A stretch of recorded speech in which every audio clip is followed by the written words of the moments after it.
तो last term में हमने आपको बताया था कि जो सिंपल कार्बोरेटर होता है उसकी क्या डिज़ाइन होती है और वो किस तरह से वर्क करता है। तो लेकिन ये भी बताया था कि उसके साथ उसमें कुछ और भी एडिशनल चीज़ें जोड़ी जाती हैं जिससे उसके अंदर जो भी ड्रॉबैक्स हमने बताई थी वो ड्रॉबैक्स दूर हो जाएं और जो फंक्शनिंग है वो स्मूथ हो जाए और रिलायबिलिटी उसकी बढ़ जाए।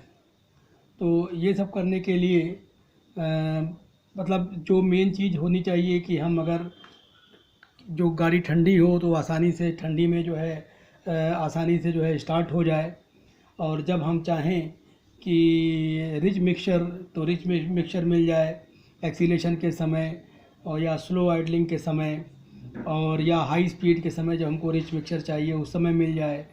और तो इस तरीके से जब हम ऊपर की तरफ चल रहे हों, अप ग्रेडियंट में जा रहे हों, तो उस समय हमको रिच मिक्सचर चाहिए उस समय मिल जाए। तो ये सारी चीज़ें जो रिक्वायरमेंट थी इसके हिसाब से उसमें कई चीज़ें जोड़ी गई, कई नई एक्सेसरीज़ आई और एक नए तरीके से कार्बोरेटर बनाया गया।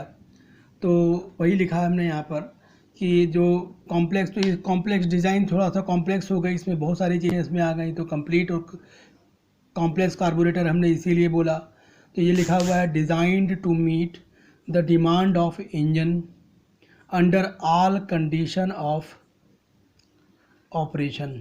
तो जितने भी कंडीशन होते हैं ऑपरेशन के, तो उसमें एक्चुअल में कंडीशन ऑफ ऑपरेशन का मतलब यही हो गया कि लोड वेरी होना, स्पीड वेरी होना, तो उसमें जो उसके हिसाब से जो फ्यूल की डिमांड होती है या उसके हिसाब से फ्यूल एयर मिक्सचर में जो भी रेशियो चाहिए होता है एप्रोप्रिएट रेशियो, वो हमको यहाँ पर आसानी से मिल जाता है। अब तो ये कंप्लीट हो गया ना, तो डिज़ाइन कंप्लीट है अब ये। तो इसमें जो एडिशनल फीचर्स सिंपल कार्बोरेटर के अलावा जो इसमें जोड़े गए, तो इसमें पहली चीज़ तो आती है मेन मीटरिंग सिस्टम। अब मेन मीटरिंग सिस्टम क्या होता है? ये जो होता है एक वाइड रेंज ऑफ ऑपरेशन जब होता है, तो उस केस में जो फ्यूल और एयर का जो रेशियो है वो एक कांस्टेंट रेशियो मेंटेन करके चलता है। तो एक मतलब जो बहुत ज़्यादा ना वेरी कर रहा हो लोड, ना बहुत ज़्यादा जो है स्पीड वेरी कर रही हो, तो उस केस में जो वाइड रेंज होती है, जो एक मतलब मीडियम स्पीड बोल दें या मीडियम लोड बोल दें, तो उस केस में जो मीटरिंग सिस्टम होता है वो क्या करता है कि जो फ्यूल एयर का रेशियो होता है, एप्रोप्रिएट रेशियो जो चाहिए, वो कांस्टेंट रेशियो मेंटेन किए रहता है और उसी रेशियो पर ही जो है ये आगे वर्क करता है। उसमें कहने का मतलब जिस रेशियो पे जिस स्पीड पर जो है जो एवरेज स्पीड जो होती है उस पर वही रेशियो चाहिए होता है, या एवरेज लोड जब तक बहुत ज़्यादा लोड वेरी ना करे तब तक हमको बहुत ज़्यादा वेरिएशन जो फ्यूल और एयर है उसके मिक्सचर में नहीं चाहिए। तो ये सारी चीज़ें उसमें आ जाती हैं मीटरिंग सिस्टम में। फिर उसके बाद आता है एक आइडलिंग सिस्टम। तो आइडलिंग सिस्टम क्या होता है ज़रा वो समझिए। अब जो ये आइडलिंग सिस्टम जो लगाया जाता है वो इसलिए होता है कि जब लो लोड कंडीशन होती है, तो उस केस में जो मेन मीटरिंग सिस्टम होता है वो चूँकि वो लोड वेरिएशन पर ही जो है वो जो है वो मॉनिटर करता है, तो उस केस में वो रिच मिक्सचर अगर चाहिए होता है तो वो सप्लाई नहीं कर पाता, क्योंकि जो उसका फंडामेंटल है वो लोड के पर वेरी करने पर होता है एक्चुअल में। तो होता क्या है कि उस केस में फिर हमको आइडलिंग सिस्टम की ज़रूरत पड़ती है, और ये जो आइडलिंग सिस्टम होता है ये क्या करता है, ये डिज़ायर्ड एयर फ्यूल रेशियो को हम एडजस्ट कर देता है, ये रेगुलेट करता है उसी को। और जब हमको जो है ज़्यादा स्पीड चाहिए होती है तो आइडलिंग जेट के लिए जो है ये एयर फ्यूल रेशियो कितना होना चाहिए, जैसे रिच मिक्सचर अगर हमको सप्लाई करना है 12:1 का, तो उस केस में जो है ये जो मेन मीटरिंग सिस्टम है उससे नहीं हो पाएगा। तो उसके लिए हमको आइडलिंग सिस्टम की ज़रूरत पड़ेगी, और आइडलिंग सिस्टम ही सबसे ज़्यादा उस केस में यूज़फुल होता है। अच्छा, ये तो ये बात आई। तीसरी बात जो आती है उसमें जो आता है एक्सीलरेशन पंप आ जाता है।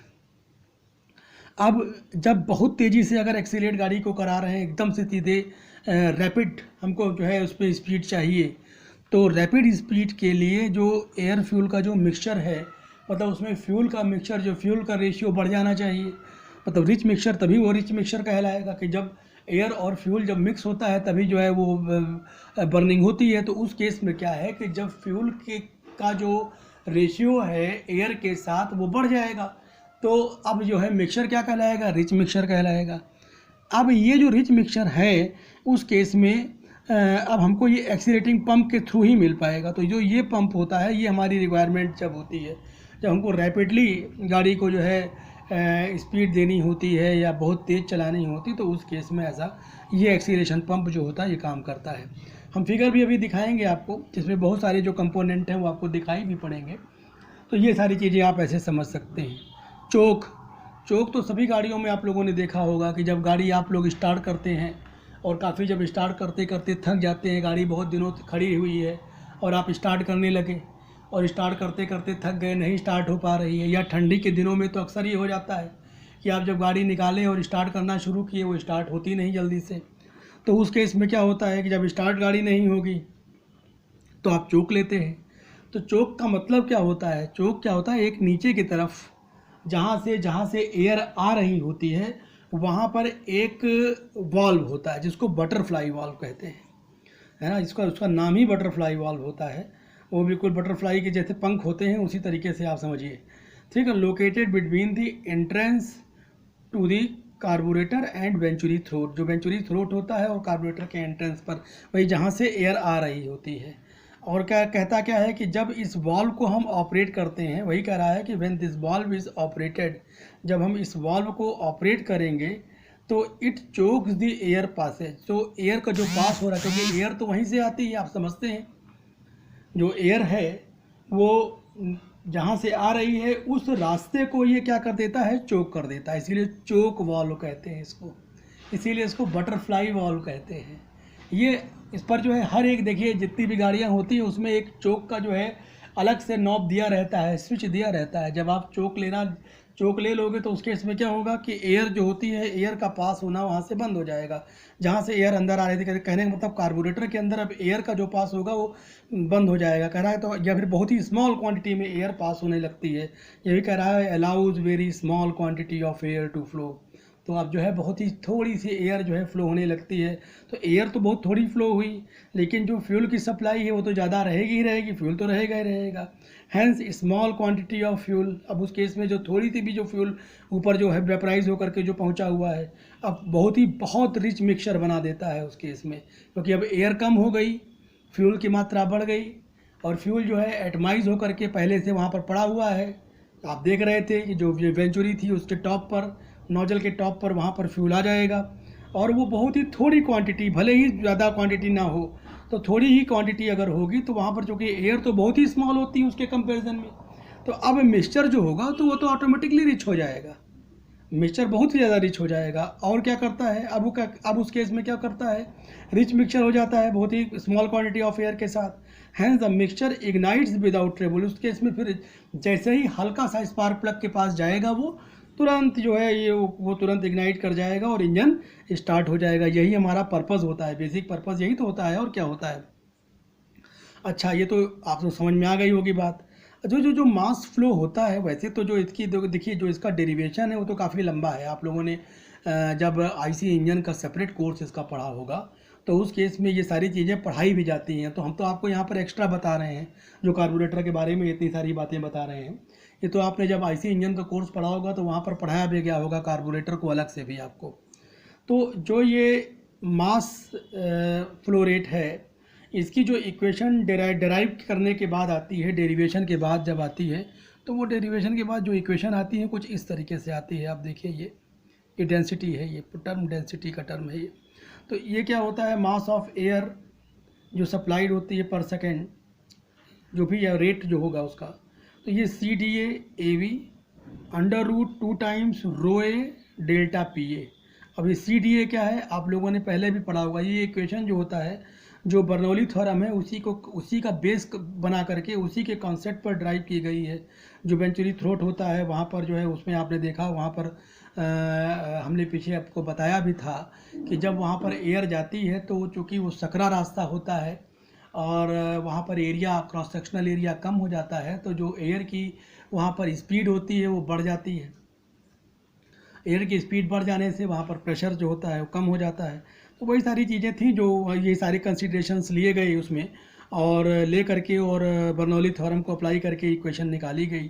तो ये जो है CDA क्या होता है, कोफिशिएंट ऑफ डिस्चार्ज कहलाता है एयर के लिए, ये ओरिफिस, एयर का ये ओरिफिस कहलाता है।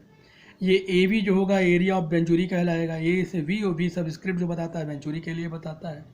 तो ये जो एक्चुअल में जो कोफिशिएंट ऑफ डिस्चार्ज जो ओरिफिस का एयर का जो होता है एयर के लिए, अगर वेलोसिटी जो होती है वो 45 मीटर पर सेकेंड से कम की होती है तो उस केस में जो इसकी वैल्यू ली जाती है 0.8 से 0.85 के बीच में ली जाती है, और नहीं ज़्यादा की होती है जब वेलोसिटी तब।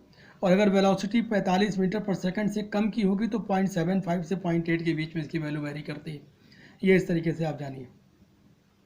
रो ए आपको समझ में आ रहा है, ए का मतलब एयर सबस्क्रिप्ट लगा हुआ है, तो ये एयर की क्या हो गई डेंसिटी, और डेल्टा PA क्या हो गया, ये प्रेशर डिफरेंस है, ये है ना। तो ये प्रेशर डिफरेंस मतलब एटमॉस्फेरिक, और ये PV है ना। तो ये चीज़ आप समझ में आ गए होंगे। यहाँ पर वेंचुरी जो प्रेशर होता है एटमॉस्फेरिक में, तो फिर डेल्टा PA यहीं पर, यही जो ये प्रेशर डिफरेंस तो आएगा एटमॉस्फेरिक से, जो यहाँ का जो प्रेशर कम हो गया तो ये जो प्रेशर डिफरेंस आया वही तो भाई, जो कि वेंचुरी में जो प्रेशर आ रहा वो तो यही था। तो अब ये चीज़ आ जाएगी, तो यहाँ पर ये आ जाएगा। फ्यूल के लिए भी इसी तरीके से इक्वेशन होती है, चूँकि जो फ्यूल होता है वो भी प्रेशर डिफरेंस के कारण ही वहाँ पर जो है एटमाइज होकर के अंदर जाता है वेंचुरी में, और वहीं पर मिक्सिंग होती है एयर और फ्यूल की। तो उसकी जो इक्वेशन है सेम उसी तरीके से सिमिलर होती है, टर्म्स की थोड़ा सा जो है कुछ पहचान अलग से हो जाती है इसमें। तो अब इसमें कैसे थोड़ा सा अलग होगी, जैसे हम बोले कि mass flow rate of fuel जो होगा जो CDF हो जाता है, यहाँ जो यहाँ CDA था, यहाँ तो ये क्या हो जाएगा coefficient of discharge of for fuel के लिए हो गया ये। तो ये जो वैल्यू होती है जनरली 0.6 से 1 के बीच में वेरी करती है इसकी जो वैल्यू होगी अक्सर। ये वैसे तो ये जब भी कभी आपको कोई न्यूमेरिकल होगा तो उसमें दी हुई होगी, और नहीं तो जो है आप इसके बीच में एज्यूम भी कर सकते हैं। कोई जब भी एज्यूम करने, एजम्पशन के लिए ये आपको पता होना चाहिए कि किसके बीच में एज्यूम की जाती है, एक्चुअल में वैल्यू कितनी होती है। मान लीजिए कि कभी ना दी हुई और आपको कहा जाए कि आप एज्यूम करके इसको करिए, तो एज्यूम करके जब करेंगे तो ये वैल्यू आपको पता होनी चाहिए ना कि किस रेंज में आती है, तभी आप एज्यूम कर पाएंगे इसको। AF जो होता है आप देख रहे थे जो जेट था उसका एरिया है ये, AF ये हो जाएगा, और स्क्वायर रूट के अंदर जो हो जाएगा 2 टाइम्स रो एफ फ्यूल की डेंसिटी। फ्यूल की डेंसिटी भी बढ़ा घटा करती है, वो अक्सर जो है जो फ्यूल आप बढ़ाने या जब भराने जाते हैं तो प्योर कहाँ मिलता है, वो सारी चीज़ें प्योर नहीं मिलती हैं। और ये डेल्टा PF, ये की वैल्यू क्या हो जाएगी, ये delta PF atmospheric pressure minus PV minus H रो G, जो ये हाइट के कारण जो होता है, ये 1 से 2 मिलीमीटर हाइट होती है नोजल की, तो उसका जो उसके कारण जो प्रेशर डिफरेंस आता है, और ये प्रेशर डिफरेंस जो होता है वेंचुरी के अंदर का होता है।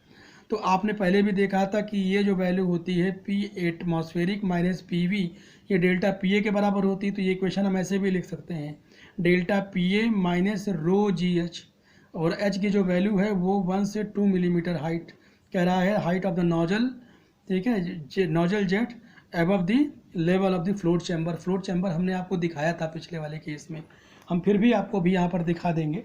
तो ये सारी चीज़ें आप समझ गए होंगे, और इसी पर न्यूमेरिकल भी है। अभी हम आगे एक न्यूमेरिकल देखते हैं, हम नेक्स्ट लेक्चर में एक न्यूमेरिकल ही रख लेंगे, तो उससे आपको समझ में आ जाएगी बात कैसे होती है। आइए ज़रा फिगर भी हम आपको दिखा देते हैं, इसकी फिगर किस तरह से होती है, जो थोड़ा मॉडिफाइड है, पूरी तरीके से तो नहीं, लेकिन हम हाँ कुछ तो दिखाई देंगे इसमें।